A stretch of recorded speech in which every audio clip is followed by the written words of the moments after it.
धार्मिक शास्त्रांमध्ये सूर्याला प्रभावशाली ग्रह मानले गेले आहे. म्हणूनच सूर्याला ग्रहांचा राजा असेही म्हणतात. सूर्य हा ऊर्जा आणि आत्मा यांचा कारक आहे. असे म्हटले जाते की जर कुंडलीत सूर्य मजबूत स्थितीत असेल आणि शुभ ग्रहांच्या प्रभावाखाली असेल तर अशी व्यक्ती राजासारखी असते. सूर्याभिमुख व्यक्ती जीवनात उच्च स्थान प्राप्त करून मान सन्मान प्राप्त करतो असे म्हणतात. रविवारी भगव्या रंगाचे कपडे घालावेत. शक्य असल्यास रविवारी उपवास ठेवा आणि सूर्यदेवाची पूजा करा. सूर्यदेवाची कृपा होण्यासाठी रविवारी गूळ, लाल फुले, तांबे, गहू इत्यादींचे दान करावे. माणिक रत्नाने सूर्य मजबूत होतो. त्यामुळे कुंडलीत कमकुवत रवी असलेल्या लोकांनी रुबी धारण करावे. रविवारी बेलमूळ धारण करून एक मुखी रुद्राक्ष धारण करावा. यामुळे जीवनात आनंद आणि लाभ मिळतो. सूर्यमंत्राचा जप करण्याचा आणखी एक फायदा म्हणजे तो लोकांना त्यांचे लक्ष केंद्रित करण्यास मदत करतो. भगवान सूर्य लोकांना बुद्धिमत्ता आणि बुद्धी प्रदान करतात आणि त्यांना त्यांच्या प्रयत्नांमध्ये यश मिळवून देतात.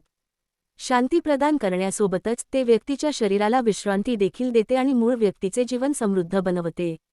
सूर्यदेव मानवी संस्कृतीच्या आगमनापासून मानवी जीवन धार्मिक ग्रंथांच्या आधारे प्रगती करत आहे. मला असे म्हणायचे आहे की आपला देश धर्माभिमुख आहे आणि धर्माशिवाय जीवन निरर्थक आहे. या जगात तुम्ही कुठेही पाहाल तरी तुम्हाला आढळेल की जगातील सर्व लोक, मग ते ख्रिश्चन असोत, मुस्लिम असोत, शीख असोत, जैन असोत किंवा बौद्ध असोत, ते आपापल्या धर्मांना समर्पित आहेत. याचा अर्थ स्पष्ट आहे की धर्माचे महत्त्व अमर्याद आहे. महाभारतातही भगवान श्रीकृष्णाने उच्चारलेल्या एका श्लोकात सूर्यदेवाचे वर्णन आहे. भगवान सूर्याची पूजा. धर्मेण हन्यते व्याधी, धर्मेण हन्यते ग्रह, धर्मेण हन्यते शत्रुर्यतो धर्मस्ततो जय. म्हणजेच धर्मात इतकी शक्ती आहे की तो सर्व रोग दूर करू शकतो आणि तुम्हाला आनंदी जीवन देऊ शकतो. धर्म इतका शक्तिशाली आहे की तो सर्व ग्रहांचे दुष्परिणाम नाहीसे करू शकतो. फक्त धर्मच तुमच्या सर्व शत्रूंना पराभूत करू शकतो आणि त्यांच्यावर विजय मिळवण्यास मदत करू शकतो. म्हणूनच या प्रयत्नात आज मी तुम्हाला आपल्या शास्त्रांवर आणि ज्योतिषशास्त्राच्या तत्वांवर आधारित सूर्यदेवाच्या एका अतिशय महत्त्वाच्या साधनाबद्दल सांगणार आहे, जे केवळ खूप सोपे नाही तर खूप उपयुक्त आणि प्रभावी देखील आहे. रामायणातील सूर्यदेवाची पूजा. वाल्मिकी रामायणात वर्णन केलेल्या एका घटनेनुसार जेव्हा भगवान श्रीराम रावणाशी युद्ध करत होते, तेव्हा श्रीराम आणि रावण यांच्या भेटीमुळे स्वर्गातील सर्व देवता अत्यंत चिंतेत होते, कारण रावण हा सामान्य योद्धा नव्हता. त्याला हरवण्याबद्दल तर दूरच, कोणत्याही देवाला त्याच्याशी एक तासही युद्ध करून टिकून राहणे कठीण होते. म्हणून ब्रह्मदेवाने स्वतः विश्वामित्रांना लंकेला जाऊन भगवान रामांना सूर्यदेवाची पूजा करण्यास सांगण्याची आणि आदित्य हृदय स्तोत्राचे योग्य पठण आणि ध्यान करण्यास दीक्षा देण्याची विनंती केली, जेणेकरून भगवान राम युद्धात रावणाचा पराभव करू शकतील. याचा अर्थ स्पष्ट आहे की सूर्यदेवाची पूजा करणे कठीण युद्धांमध्येही विजय मिळविण्यासाठी अत्यंत प्रभावी आहे. या रामायणात आणखी एक घटना आहे की जेव्हा हनुमानजी या पृथ्वीवरील सर्व ज्ञानात पारंगत झाले आणि या जगातील सर्व ज्ञानी पुरुष त्यांच्याशी वाद घालण्यात पराभूत होऊ लागले, तेव्हा भगवान शिवाच्या आदेशानुसार हनुमानजी प्रगट ज्ञान आणि बुद्धी मिळविण्यासाठी भगवान श्री सूर्यदेव यांच्याकडे गेले आणि त्यांना आपले गुरु म्हणून स्वीकारून त्यांनी ते ज्ञान प्राप्त केले, ज्याच्या आधारे हनुमानजींना ज्ञान आणि बुद्धीचे भंडार म्हणून पदवी मिळाली. महाभारतात सूर्यदेवाची पूजा. पहिले सूर्यदेव आणि कुंतीचा पुत्र असलेल्या कर्णाने सूर्यदेवाची पूजा करून त्याला मिळवले. कर्णाचा जन्म सूर्यदेवाच्या आशीर्वादाने आणि सूर्यदेवाच्या शक्तीने झाला होता. त्याच्याकडे असे कवच आणि कानातले होते की या विश्वात कोणत्याही शक्तीने कर्णाला मारणे शक्य नव्हते. तो त्याची पूजाही करायचा. दुसरे, जेव्हा पांडवांना गरिबीमुळे वनवासात पुरेसे अन्नही मिळू शकले नाही, तेव्हा भगवान श्रीकृष्णाने त्यांना सूर्यदेवाची पूजा करण्यास आणि अक्षय पात्र मागण्यास सांगितले, ज्याच्या मदतीने ते एकाच वेळी संपूर्ण पृथ्वी जाळून टाकू शकतील. एकदा सत्राजितने सूर्यदेवाची पूजा केली आणि त्याच्याकडून त्याला श्यामंतक नावाचे रत्न मिळाले.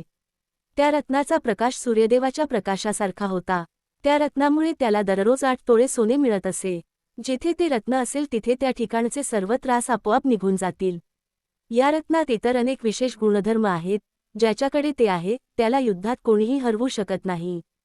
जिथे हे रत्न असेल तिथे कधीही धन आणि धान्याची कमतरता भासणार नाही. जिथे हे रत्न असेल तिथे कधीही दुष्काळ किंवा दुष्काळ पडू शकत नाही. हे रत्न मिळविण्यासाठी भगवान श्रीकृष्णाला जामवंताची मुलगी जांबवतीशी लग्न करावे लागले. ग्रहांचा राजा सूर्यदेव.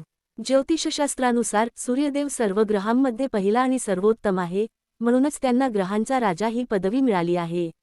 ज्योतिषशास्त्रात ज्याप्रमाणे चंद्र हा आई आणि मनाचा कारक आहे, त्याचप्रमाणे सूर्य हा पिता आणि आत्म्याचा कारक आहे. वेद आणि उपनिषदांपासून हिंदू धर्माशी संबंधित सर्व धार्मिक ग्रंथांमध्ये सूर्यदेवाच्या महिमा वर्णन केल्या आहेत. ऋग्वेदात म्हटले आहे, सूर्यात्मा जगत्स्तुश्च. प्राचीन काळापासून भारतीय ऋषी आणि संत ब्रह्मप्रहरात सूर्योदयापूर्वी किंवा सूर्योदयाच्या वेळी नदीत स्नान करत असत आणि स्नानानंतर ते सूर्याला जल अर्पण करत असत. सूर्यदेवाला दोन्ही हातांनी किंवा तांब्याच्या भांड्यातून पाणी अर्पण केले जात असे. सूर्य हा सर्व ग्रहांचा राजा आहे. म्हणूनच हे पूर्णपणे सिद्ध झाले आहे की जर तुम्हाला जीवनातील प्रत्येक लढाई जिंकायची असेल, जर तुम्हाला अमर्याद संपत्ती आणि समृद्धी मिळवायची असेल, जर तुम्हाला अफाट तेज आणि ज्ञान मिळवायचे असेल, जर तुम्हाला शक्ती आणि तेजाने संपन्न निरोगी शरीर मिळवायचे असेल तर तुम्ही सूर्यदेवाची पूजा केली पाहिजे. सूर्यदेवाला अर्घ्य अर्पण करण्याची पद्धत. शास्त्रांनुसार सूर्योदयाच्या पहिल्या किरणांमध्ये सूर्यदेवाला अर्घ्य अर्पण करणे सर्वोत्तम मानले जाते. यासाठी सर्वप्रथम तुमचा दैनंदिन दिनचर्या संपूर्ण सकाळी सूर्योदयापूर्वी आंघोळ करा. त्यानंतर उगवत्या सूर्याकडे तोंड करून बसा. पुन्हा आसनावर उभे राहा आणि तांब्याच्या भांड्यात पवित्र पाणी घ्या. तांब्याच्या भांड्यात ठेवलेल्या पाण्यासोबत लाल फुले, तांदूळ इत्यादी मिसळून अर्पण करावे किंवा पाणी 3 वेळा मंत्रपूर्ण नावाच्या गणपतीने पाणी अर्पण करावे. तुम्हाला सूर्योदय होताच तांब्याचे भांडे दोन्ही हातांनी धरा आणि अशा प्रकारे पाणी अर्पण करा की सूर्य आणि त्याची किरणे पाण्याच्या प्रवाहातून दिसतील. सूर्यदेवाला पाणी अर्पण करताना तुम्ही जे पाणी अर्पण करत आहात ते तुमच्या पायांना लागू नये हे लक्षात ठेवा. शक्य असल्यास एक भांडे ठेवा जेणेकरून तुम्ही देत असलेले पाणी तुमच्या पायांना लागू नये. भांड्यात गोळा केलेले पाणी पुन्हा एका रोपात ओता. जर सूर्यदेव दिसत नसेल तर काही फरक पडत नाही. तुम्ही प्रतिकात्मकपणे शुद्ध आणि पवित्र ठिकाणी पूर्वेकडे तोंड करून पाणी अर्पण करू शकता. सामान्य मार्ग असलेल्या ठिकाणी चुकूनही पाणी अर्घ्य अर्पण करू नये. त्यानंतर दोन्ही हातांनी पाणी आणि जमीन स्पर्श करा आणि कपाळ, डोळे, कान आणि घशाला स्पर्श करून एकदा भगवान सूर्याला नमस्कार करा. सूर्यपूजेचे फायदे. सूर्यदेवाला अर्घ्य अर्पण करण्याची परंपरा प्राचीन काळापासून चालत आली आहे. छठ व्रतामध्ये उगवत्या सूर्याला आणि मावळत्या सूर्याला अर्घ्य अर्पण केले जाते. जर तुमच्या कुंडलीत सूर्य तूळ राशीत असेल तर अशुभ परिणाम टाळण्यासाठी तुम्ही दररोज सूर्यदेवाला जल अर्पण करावे. जर सूर्य कोणत्याही अशुभ घराचा स्वामी असेल आणि तो सकाळच्या ठिकाणी बसला असेल तर सूर्यपूजा करावी. जर एखाद्याच्या कुंडलीत सूर्य शनी, राहू, केतू यांसारख्या अशुभ ग्रहांच्या प्रभावाखाली असेल तर अशा व्यक्तीने दररोज नियमितपणे सूर्याला जल अर्पण करावे. जर तुम्हाला व्यवसायात किंवा सरकारी कारणांमुळे नोकरीत समस्या येत असतील तर सूर्याची पूजा केल्याने तुम्हाला फायदा होईल. जर तुम्हाला असा कोणताही आजार असेल जो बरा होत नसेल तर आरोग्याच्या फायद्यासाठी तुम्ही सूर्याची उपासना करावी. जर कोणत्याही प्रकारचा त्वचारोग असेल तर आदित्य हृदय स्तोत्राचे पठण करा आणि लवकर आराम मिळेल. सूर्यदेवाला जल अर्पण केल्याने तुम्हाला त्यांचे अनंत आशीर्वाद मिळतात. सूर्यदेव प्रसन्न होतात आणि तुम्हाला दीर्घायुष्य, चांगले आरोग्य, संपत्ती, उत्तम मुले, मित्र, मान, कीर्ती, सौभाग्य आणि शिक्षण देतात. सूर्यपूजेदरम्यान मंत्र. अर्घ्य अर्पण करताना सूर्यदेवाच्या मंत्राचा जप करावा. पाणी अर्पण करताना तुम्ही स्वतः किंवा तुमच्या गुरूंच्या सूचनेनुसार मंत्र निवडू शकता. सूर्यदेवासाठी मंत्र खालीलप्रमाणे आहे. साधारणपणे पाणी अर्पण करताना खालील मंत्रांचा जप करावा. ओम हि सूर्यसहस्रांशून तेजोराशे जगत्पते अनुकंपे मम भाक्त्या गृहार्घ्यम दिवाकर ओम हरी हरी सूर्याय सहस्त्रकिरणये. शरीराचे इच्छित फळ. ओम सूर्याय नमः. ओम घरिणी सूर्याय नमः. ओम भूर्भुवः स्वाहा तत्सवितुर्वरेण्यं भार्गो देवस्य धीमहि धियो यो न प्रचोदयात. यानंतर तुम्ही तुमच्या उजव्या हाताच्या तळहातावर पाणी घ्या आणि ते तुमच्या सभोवताली शिंपडा.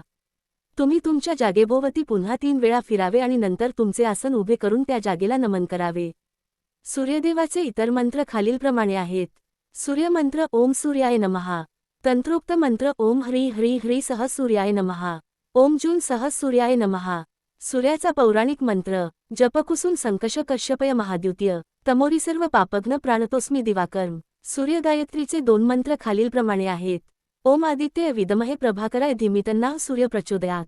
ओम सप्ततुरंगय विद्महे सहस्त्रकिरणाय धीमहि तन्नो रविः प्रचोदयात्. मंत्र विनियोग. ओम आकृष्णनेति मंत्रस्य हिरण्यस्तु परिषि त्रिस्तुप छंदः सविता देवता श्री सूर्य प्रीत्यर्थ जपे विनियोग. मंत्र. ओम आकृष्णेन राजसा वर्जनो निवेशान्मृत मर्त्यं च हिरणेन सविता रथेना देवो याति भुवनानि पश्यन्. सूर्य गायत्रीचे 2 मंत्र खालीलप्रमाणे आहेत. ओम आदित्य विद्महे प्रभाकराय धीमहि तन्नः सूर्य प्रचोदयात्. ओम सप्ततुरंगय विद्महे सहस्त्रकिरणाय धीमहि तन्नो रविः प्रचोदयात्. मंत्र विनियोग. ओम आकृष्णनेति मंत्रस्य हिरण्यस्तु परिषि त्रिस्तुप छंदः सविता देवता श्री सूर्य प्रीत्यर्थ जपे विनियोग. मंत्र. ओम आकृष्णेन राजसा वर्जनो निवेशान्मृत मर्त्यं च हिरणेन सविता रथेना देवो याती भुवनानी पश्यन्. तर हे होते सूर्यदेवाचे महत्त्व. माहिती आवडली असल्यास लाईक, शेअर नक्की करा. धन्यवाद.